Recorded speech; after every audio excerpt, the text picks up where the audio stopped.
பல காலமாக என்னோட முதல் படம் ஆரம்பிக்கிறதுக்கு முன்னாடி இருந்து பாடல்கள் இசை எழுதி இசையமைச்சிருக்கேன். என்னோட படங்களில் பயன்படுத்தியிருக்கேன். சொன்னலத்தா பாடியிருக்காங்க என் கூட. டி.எஸ். ராகவேந்தர், மருதிய மறுக்குழந்தை, வாணி ஜெயராம் மற்றும் சந்திரபோஸ் பல பேர் பாட வச்சிருக்கேன். அப்புறம் நிறைய ஆல்பங்கள் வெளியிட்டேன். அந்த வகையில் நான் அந்த ஒரு முறை ஹிப்ஹாப் தமிழான்னு நினைக்கிறேன், தமிழை கேவலப்படுத்தி கொச்சைப்படுத்தி ஏதோ ஒரு பேச இருந்துச்சு அந்த தம்பி. அதனால டிப்டாப் தமிழான்னு அவருக்கு பதில் சொன்ன வகையில், என்ன அங்கிள், நான் அங்கிள் தொந்தரவு பண்றீங்களே அங்கிள், பரவாயில்ல அதை ஆஃப் பண்ணிடுங்க. அது வெளிச்சம் டிவினால அவர் வெளிச்சம் போட்டுட்டே இருக்கார் மக்கள் மேல. ஹிப்ஹாப் தமிழான்னு ஒரு தம்பி ஒரு தமிழை அப்போ கேவலமாக ஏதோ ஒரு அசிங்கப்படுத்தி சாதாரணமாக ஏதோ பேசுனது, அதனால கோவப்பட்டு நான் டிப்டாப் தமிழான்னு ஒரு ஆல்பம் பாட்டு விட்டேன். மற்றபடி எனக்கு நானே புகழ் சூடிக்க விருப்பம் இல்லை. அந்த வகையில் இப்போ நாடு அது நாடு தங்க நாடு இந்த மாதிரி மோட்டிவேஷனல் பாட்டாக உத்வேகம் அடைகிற அளவுக்கான பாடல்களை எழுதி இந்த ஓடிக்கிட்ட இருட அந்த பாடலை உங்கள்கிட்ட அர்ப்பணிக்கிறதுக்காக கூப்பிட்டேன். ஆனால் இப்படி ஒரு நிகழ்வு தமிழ்நாட்டில் நடந்தது மனவேதனையாக இருக்குது. முதல்ல அந்த ஒரு 40 பேர் இறந்து பட்டு விட்ட மாண்டு விட்ட என் தமிழர்கள், என் உறவுகள், தம்பி விஜய் அவர்களின் அன்பு தம்பிகள், தங்கைகள், குழந்தைகள், பெண்கள், அவரை காணணும்னு போன அப்பாவி மக்கள், இந்த பாழாய் போன சீக்கு பிடித்த மோசமான கரைபடைந்த அரசியல்வாதிகளின் சதித்திட்டத்தால் மரணிக்க செய்யப்பட்டிருக்கிறார்கள். இந்த 40 இதயங்களுக்கு நாம் 2 நிமிடம் இதய அஞ்சலி செலுத்துவோம். எனக்கு பேசுவதற்கு ஒன்றும் இல்லை. ஆக்கப்பூர்வமான ஒரு விஷயத்துக்காக நான் படப்பிடிப்பு இல்லாத நேரத்தில் இப்படி பாடல் பண்ணி வெளியிட்டு இருக்கேன். உங்களை சந்திச்சதில் மகிழ்ச்சி. நீங்கள் தான் கேட்கணும். ஏன்னா 2 நாள்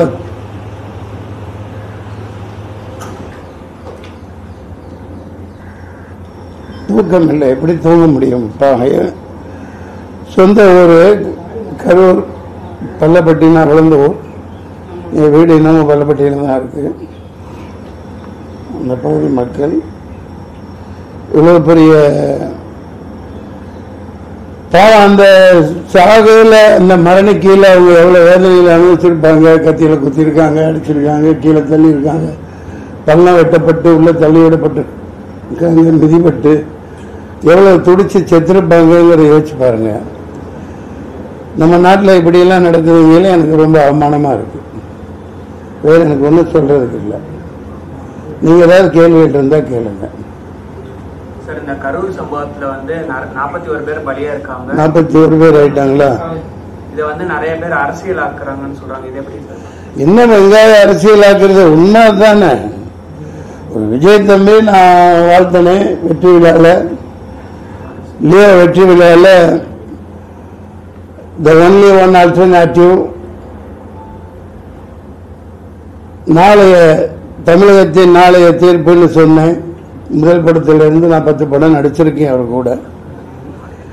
அவரோட வளர்ச்சி பிடிக்காம அவர் எதுக்கணும்னா, நீ கொள்கை ரீதியாக எதிர் கூட்டம் போட்டு அவருக்கு பதில் சொல்லு, பேச தெரியலன்னு சொல்றியா சொல்லு, உன்ன மாதிரி கொட்டை போட்டு தின்னு வளர்ந்து கொட்டை போட்டு தொடர்ந்து இந்த நாட்டை நாசமாக்கிக்கிட்டு இருக்கிற உங்களை எதிர்த்து ஒரு ஆள் வர்றான் பேசலாம் அப்படின்னா உங்களுக்கு பிடிக்கலன்னா கொள்கை ரீதியாக எதிருங்க. 4 கூட்டங்கள் மேல் நடந்திருக்கு, நானும் பார்த்துக்கிட்டு தான் இருக்கோம். 4 லட்சம் 5 லட்சம் இப்படி மக்கள் கூடுறாங்க. அப்படி கூடையில் போன வாரம் கூட சொல்லியிருக்கார். அதில் தான் பார்க்குறேன் காணொலியில். நாங்கள் என்ன கேட்குறவங்கள்ட்ட ஒரு பெரிய இடமா கொடுங்க, மக்கள் நின்று சந்தோஷமாக பார்த்துட்டு கேட்டுட்டு போகட்டும், வேற ஒன்றும் கேட்கலையே உங்கள்கிட்ட. அது ஒரு காரணத்தோடு நீங்கள் செய்ய மாட்டேங்கிறீங்கன்னு இந்த நிகழ்ச்சி முன்கூட்டியே சொல்லியிருக்குது இந்த தம்பி. உண்மையா இல்லையா? அப்புறம் அரசியல் ஆக்குறாங்க அப்படின்னா என்ன? கேவலமான கேடுகட்ட அயோக்கியத்தனமான அரசியல் தானே. சொந்த மக்கள் அப்படி காவு கொடுக்கலாமா? சொந்த மக்களை சொந்த ஊர்க்காரங்களை காவு கொடுத்துட்டு நல்ல வேஷம் போட்டுட்டு இருக்காங்க. இதுக்கு ஒன்றும் மேல என்ன சொல்றதுன்னு தெரியல.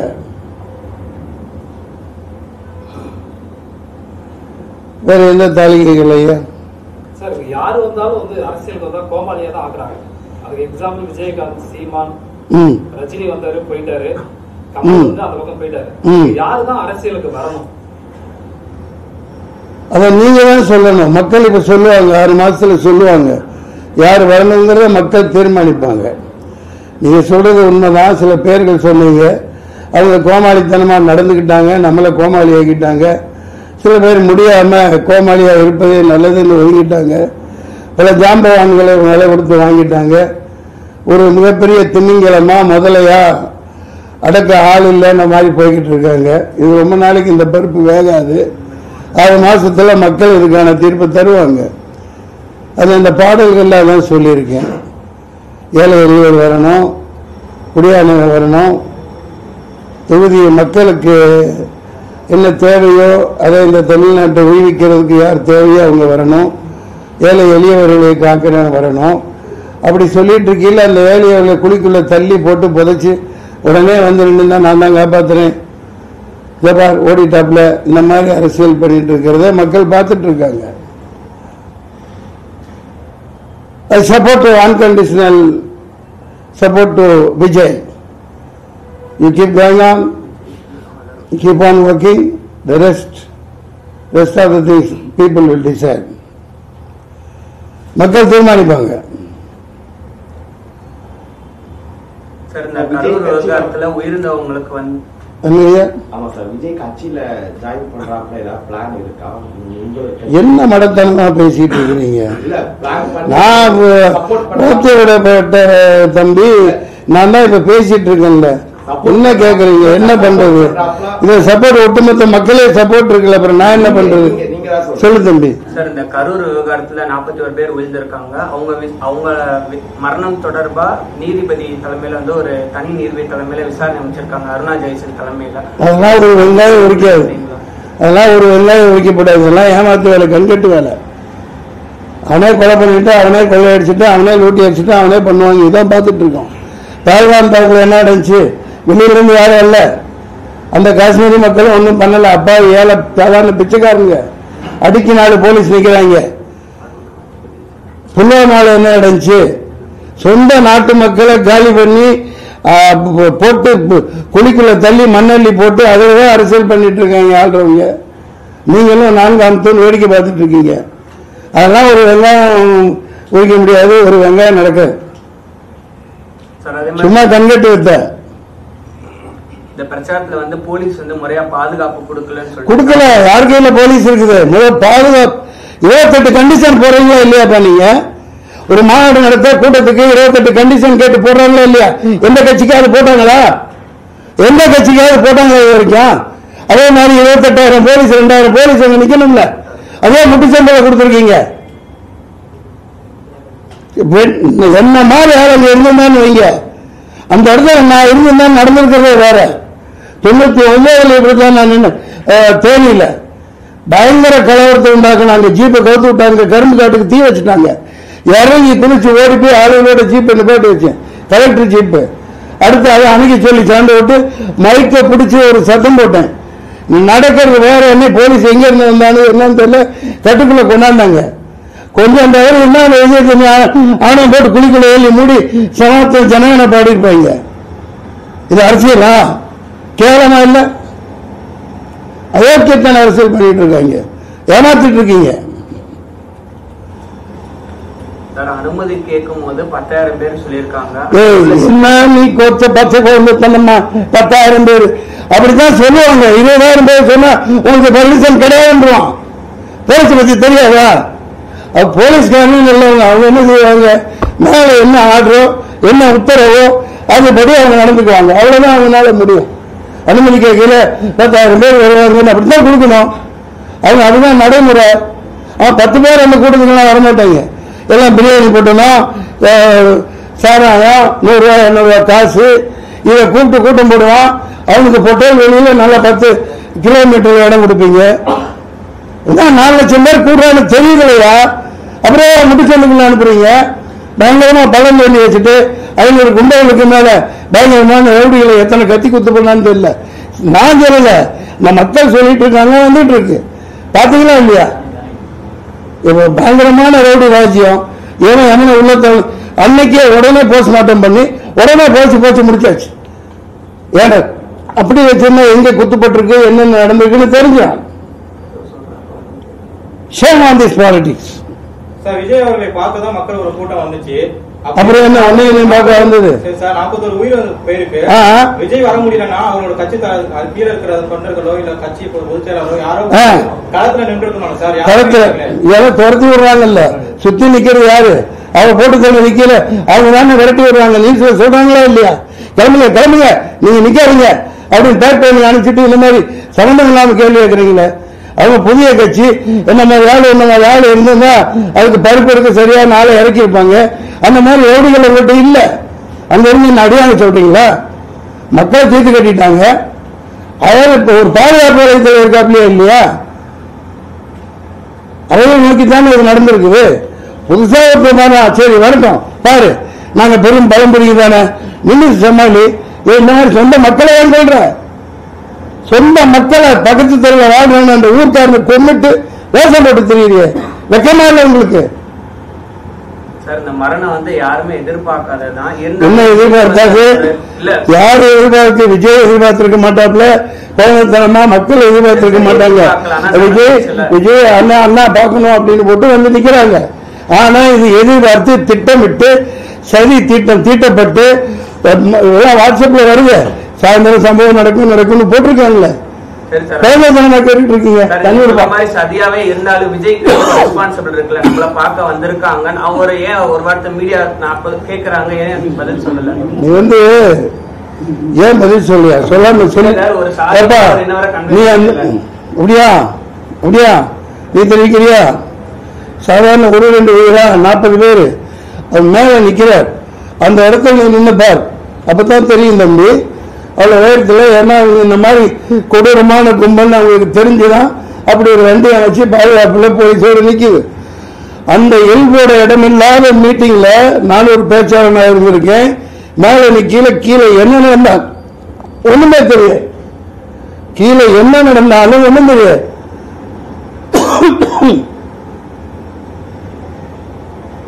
செருப்பு வீசுறான், தள்ளி வீசுறான், கெட்ட வார்த்தையை திட்டுறான். ஒருத்தருங்க கூப்பிட்டு விஜயகாந்த் மாதிரி கண்டிச்சுக்கிட்டு பண்ணிட்டு இருக்க முடியுமா? எவ்வளவு பெரிய ஆபத்துல.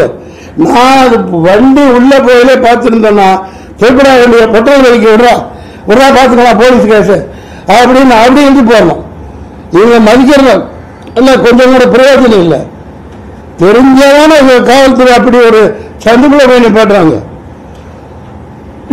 திட்டமிட்ட சதி. இதற்கான தண்டனை 6 மாசத்தில் கிடைக்கும். அதே இடத்துலதான் எடப்பாடி வந்து கேம்பெயின் பண்ணாரு. சரி, அதுக்கு என்ன? இந்த 40 பேர் சாகுதா? வருத்தப்படுறியா? அவங்களுக்கு சொல்றீங்க தொண்டர் கண்ட்ரோல். அது எத்தனை கட்சி? யாரு ஆரம்பிச்ச கட்சி? எத்தனை வருஷத்து கட்சி? அங்க ஒவ்வொருத்தனும் எப்படி இருப்பான்? கருப்பு எடுத்துவான்ல, அவர் யாரு? சாதாரணாலா? தொலைச்சிடுவார்ல. எடப்பாடிக்கு அவ்வளவுதான் கூட்டம் கூப்பிடும். இவருக்கு 4 லட்சம் பேர் வருவாங்க. இந்த எருமைகளுக்கு தெரியாதா? நீங்க சொல்ற மாதிரி அதே 4 லட்சம் பேர் இல்லப்பா. நீ ஏதோ எழுதி வச்சு போட்டு பிஜேபி அனுப்பிச்சு போல. யார் அனுப்பிச்சா நீங்க கேளுங்கப்பா. ரத்தம் கொதிக்குது, தூக்கம் இல்லையா? மூஞ்சி பாருங்களேன். நான் ஒரு நடிகன், சகான்னு கூலிக்கு மாரடிக்கிறேன். இவ்வளவு பிரச்சனை நடந்து விஜய் வந்து அங்க டக்குனு எஸ்கேப் ஆயிட்டாரு. பைத்தியக்காரன் நானு. போலீஸ்காரன் துரத்தி வருவான். இங்க இருந்து போங்க, இப்படி இப்படி ஆயிடுச்சுங்களா? எல்லா நாடகமும் அவங்க நடத்துறாங்க.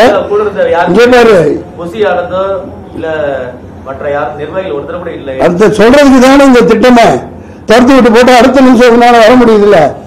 அடுத்த நிமிஷம் வந்தா நாங்க நிக்க முடியுமா? நம்மால நிப்பீங்களா? இது எவ்வளவு பெரிய பக்கா பிளானிங்.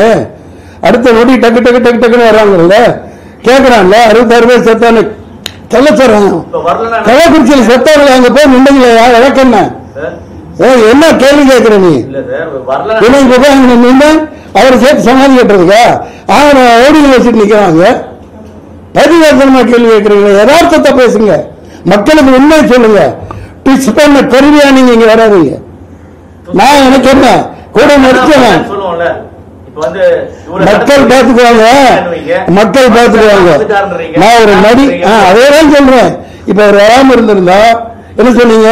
வீட்டுக்குள்ள இருந்து அரசியல் பண்றார், வீட்டுக்குள்ள இருந்து ட்விட்டர்ல போடுறாங்க. வெளியே வந்தா இப்படி மக்களை வச்சு சாப்பிடுப்பீங்க. இப்ப எப்படி வெளியே வர்றது? யார் பாதுகாப்புல வர்றது? சொல்லுங்க. போறோம். நன்றி, வணக்கம், சந்திப்போம். நல்லதே நடக்கும். யாரும் கேட்கறீங்க தெரியல. நன்றி. வாழ்க்கை வளர்க.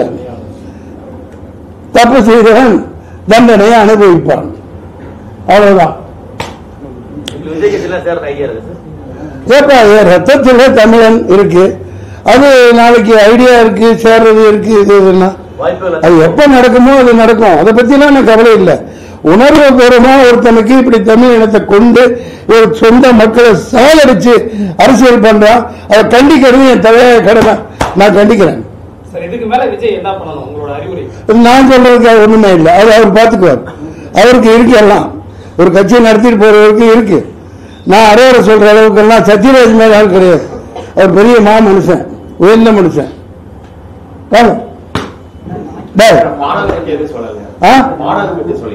புரியல. பாடல்கள் நீங்க தான் சொல்லணும். பாடலை பத்தி நானே சொன்னா இவர் கேட்கிற மாதிரி ஆகும். நான் ஒன்னும் சொல்ல மாட்டேன். பாடல்களை மக்களுக்காக அர்ப்பணிச்சாச்சு. நான் தொடர்ந்து வாரத்துக்கு 2 பாட்டு. விஜய்க்கு சப்போர்ட்டா அது நீங்க நினைச்சிட்டு இருந்தா இது பெரிய ஜாம்பவான்களா எல்லாத்தையும் தின்னுட்டு முதல்ல உட்கார்ந்து இருக்குது. அது எவ்வளவு நாளைக்கு இருக்கான்? எவ்வளவு நாளைக்கு உங்க ராஜ்யம் நடக்கும்? பாத்துக்கிறேன்.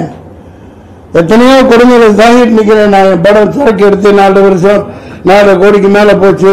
வெளியிட முடியல. பல சிக்கல்கள். இன்னும் ஓடிடியில் வெளியிட முடியல. வித்தும் கூட சொந்த அண்ணன் பையன், அண்ணன் மருமகன், பள்ளப்பட்டியில சௌகத்திரிய சொந்த அண்ணன், அவரோட மருமக ஜமால், ஜமாலோட அண்ணன் தான் சாதிக் பாட்சா. எப்படி கொலை பண்ணாங்க என்னங்கிறத வைக்கவே சொல்லியிருக்கார். எனக்கு தொடர்பு இல்லை, யாரு கூட தொடர்புல இல்லை. என் தொடர்பு இல்லாததுனால ஊத்தி மூடி சாவடிச்சு பண்ணிட்டாங்க. எத்தனையோ இப்படி அரசியல் படுகொலைகளை நிறுத்திருக்காங்க. ஆனா சொந்த மக்களை ஒருத்தர் வர்றாரு, அவரை இருக்க முடியாம இப்படி ஒரு பாலிடிக்ஸ் பண்றது நீசத்தனமான, ஈனத்தனமான, கேவலமான செயல். அது இறைவன் பதில் கொடுப்பான். 6 மாசத்துல அதுக்குரிய நடவடிக்கை நடக்கும். பண்ணுவீங்க பண்ணுங்க. கை வச்சு பாரு தமிழ்நாடு என்ன ஆகுதுன்னு பண்றவங்க விட்டு போட்டு விஜய கைது பண்ணீங்க. போனப்பா பொழப்பு கட்டணும். சொரக்காய்க்கு உப்பு இல்லைன்ட்டு பண்ண கைது. நெக்ஸ்ட் பாய்.